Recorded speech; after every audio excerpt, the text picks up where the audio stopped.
বিখ্যাত তরমুজ খেতে, যেখানে না বললেই নয় একটি তরমুজের দাম 1000 টাকাও হয়। তাই কিন্তু এই তরমুজটি ছোট, এর জন্য আপনাদের 1000 টাকা বলছি না, কারণ এটি মধু এর ভিতরে মধু রয়েছে এবং পাইলে আপনারা হিরেও পাইতে পারেন। তাই দেখতে থাকুন আমাদের সাথে। আসুন ক্যামেরা পার্সনকে বলছি, আপনি আমার ওদিকে শুধু তরমুজ আর তরমুজ, তরমুজের খেতে যেখানেই হাঁটবেন তরমুজ কিছুই দেখতে পারবেন না। তাই দেখাচ্ছি আপনাদের, এই যে একটি তরমুজ দেখা যাচ্ছে, কিন্তু এই তরমুজটি বড় হলেও কিন্তু আর না হলো 1 কেজি ওজন হবে, কিন্তু আসলে 1 কেজি না, এই তরমুজটি মাত্র 100 গ্রামের।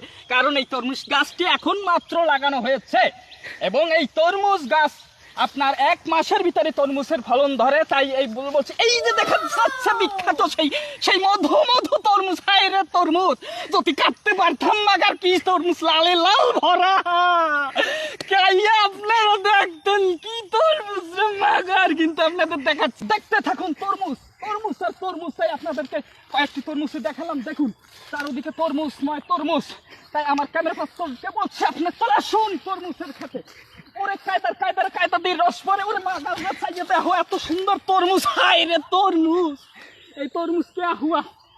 দেখুন, দেখতে থাকুন, আমরা চলাচ্ছি সেই আকাঙ্ক্ষিত বিখ্যাত সেই তরমুজ খেতে। তরমুজটি এই এখানে সাদা দেখলেও ভিতরে কিন্তু লাল মাগার, জাদলেই লাল। ওরে তরমুজ, এক হাত দিয়ে ধরলেও আমার কষ্ট হচ্ছে, কারণ এই তরমুজটা আপনাদের ক্যামেরা ছোট দেখালো, এই তরমুজটা অনেক